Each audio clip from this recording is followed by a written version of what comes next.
Drama के start में Zaira kitchen में आई हुई होती है खीर बनाने के लिए। वहाँ ही उसकी सास भी आ जाती है और कहती है कि जाओ तुम जाके फ्रेश हो जाओ, मैं इसे बनाती हूँ। वो कहती है कि नहीं मम्मानी, थोड़ी सी रह गई है, मैं बना देती हूँ। वो कहती है कि अच्छा चलो ठीक है, मैं नमाज़ पढ़ के आती हूँ और तुम भी जल्दी से वहाँ से आ जाओ। ये कह के वो चली जाती है। ज़ायरा प्लेट में थोड़ी सी खीर डाल कर वहाँ पे रखती है और उसे हारिस की कॉल आ जाती है और उसकी कॉल उठाकर वो सुनने के लिए सुनती सुनती बाहर चली जाती है। ज़ायरा के जाते ही रमशा चुपके चुपके किचन में आती है और आगे पीछे देखती है कि कोई उसे देख तो नहीं रहा। वो आकर किचन में अलमारी खोलकर वहाँ से नमक निकालती है और सारा नमक काफ़ी ज़्यादा मिकदार में उसमें डाल देती है ताकि वो सबकी नज़रों में गिर सके, क्योंकि रमशा ज़ायरा से जलती थी। अपना काम खत्म करने के बाद रमशा वहाँ से चली जाती है। जब डाइनिंग टेबल पर सब खाना खा रहे होते हैं वो तो सब उसके खाने की तारीफ करते हैं और उसकी सास भी उसके खाने की तारीफ करती है, जिससे अरसल उसे कुछ पैसे निकाल कर अपनी मोम को देता है और उसे देने के लिए। इस बात से अरसल की वाइफ और उसकी माँ बहुत जलते हैं। जब ज़ायरा की सास उसे पैसे पकड़ा रही होती है तो वो मना कर देती है कि मुझे नहीं चाहिए, लेकिन उसकी सास कहती है कि रख लो, ये तुम्हारा इनाम है। इस बात पर सब टेबल पर बैठे खुश होते हैं सिवाय अरसल की बीवी, उसकी माँ और उसकी बहन से। खाना खाने के बाद वो कुछ मीठे में मांगते हैं। उसकी फूफो कहती है कि खाने में कुछ मीठा हो जाए। ये बात सुनते ही ज़ायरा और हारिस किचन में खीर लेने के लिए जाते हैं। जब वो खीर लेकर वापस आते हैं तो उसकी फूफो उस खीर को चखती है। चखते ही वो खांसना शुरू कर देती है और उसकी बेटी उसे पानी का गिलास देती है और वो कहती है कि कौन भला इसमें चीनी के बजाय नमक डालता है। वो कहती है कि नहीं, मैंने तो चीनी ही डाली थी, जिससे उसकी फूफो कहती है कि नहीं, कि हर किसी ने मुझे ही झूठा करना होता है। कहती है कि भाभी आप भी चेक करें। जब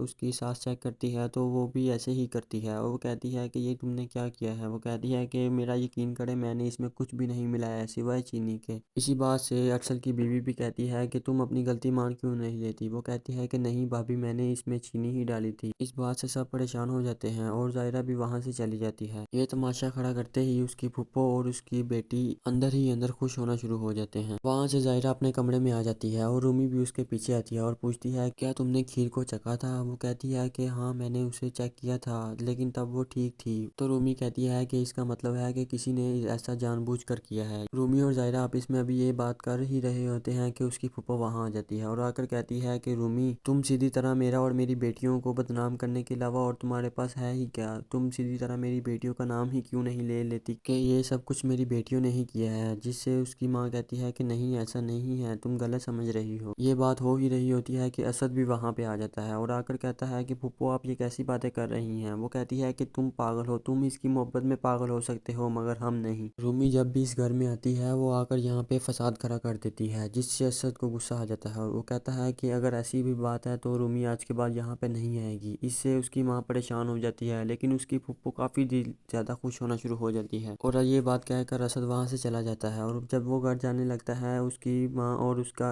भाई अरसल वहाँ पे आ जाते हैं और असद को रोकते हैं और उससे माफ़ी मांगने की कोशिश करते हैं, लेकिन रमशा ऊपर खड़ी इनकी बातें सारी सुनने लग जाती है। अरसल कहता है कि यार जो भी कुछ हुआ मैं उसके लिए माजर करता हूँ, लेकिन असद कहता है कि नहीं यार, जहाँ मेरी बीवी की इज्जत ना हो मैं वहाँ एक मिनट भी नहीं रुक सकता। वो तो रूमी कुछ पल आपके घर बिताने के लिए आ जाती है, लेकिन मुझे नहीं पता था कि आपके यहाँ ये कुछ होता है। रूमी की माँ भी असद से कहती है कि बेटा तुम्हारा गुस्सा जायज़ है, लेकिन वो इस बात से मना कर देता है फिर भी और कहता है कि मैं गाड़ी में जाके बैठने लगा हूँ, आप प्लीज़ रूमी को भेज दीजिए। ऊपर खड़ी रमशा ये सब बातें सुन लेती है। जब असद चला जाता है तो अरसल को इस बात पर गुस्सा आ जाता है और वो जाने लगता है अपनी पप्पो की खबर लेने के लिए, लेकिन अरसल की माँ उसे मना कर देती है और वो कहती है कि असद अभी गुस्से में है, उसका गुस्सा बिल्कुल जायज़ है, लेकिन तुम्हें इससे कदम उठाने की बिल्कुल भी ज़रूरत नहीं है। वो कहता है कि पप्पो कुछ ज़्यादा ही बढ़ रही हैं अपनी औकात से। उसकी माँ कहती है कि नहीं, तुम ऐसा कुछ भी नहीं करोगे, तुम्हें अभी इस वक्त ठंडा होने की ज़रूरत है। अरसल और उसकी माँ की बातें भी ये रमशा सुन लेती है। उसके बाद में तीनों माँ बेटी एक कमरे में बैठी होती हैं और आपस में बातें कर रही होती है कि हमने उसे कैसे सबक सिखाया है, जिससे रमशा कहती है कि आज का दिन तो बहुत ही अच्छा था। जिससे उसकी बहन पूछती है कि इसका मतलब है कि खीर में नमक तुमने ही मिलाया था। वो कहती है कि हाँ, और कौन मिला सकता है, मैंने ही मिलाया है। जहाँ उनकी फूफो और उनकी माँ कहती है कि नहीं, तुम्हें एहतियात से काम लेना चाहिए, मैं बड़ी हूँ मेरी बात को फिर भी वो इग्नोर कर देते हैं, लेकिन तुम अभी छोटी हो, ये ना हो किसी और का गुस्सा वो तुम्हारे पे निकाल दें। उसके बाद अरसल अपने कमरे में आता है और उसकी बीवी उससे पूछती है कि आप कहाँ रह गए थे, मैं जानती हूँ कि आप मामी आज के इस काम की वजह से काफ़ी परेशान हैं। जिससे अरसल कहता है कि हाँ, जो हुआ ठीक है, अब अपनी माँ को अच्छी तरह समझा लो कि अब ये हरकतें बंद कर दे, वो हद से बढ़ रही हैं। अगर मुझे गुस्सा आ गया तो फिर मत कहना कि मैंने क्या किया है, और तुम मेरे गुस्से से बिल्कुल अच्छी तरह वाकिफ हो, और ये बात अपनी माँ को याद से समझा देना। और वो परेशान होकर वहाँ पे बैठकर सोचती रहती है। दूसरी तरफ रूमी और असद आपस में बातें कर रहे होते हैं कि असद की माँ वहाँ पे आ जाती है और आकर रूमी से कहती है कि आज खाना तुम बनाओगी, माहीन की तबीयत बहुत ख़राब है, उससे जाके पूछो कि उसने क्या खाना है और उसके लिए बनाओ।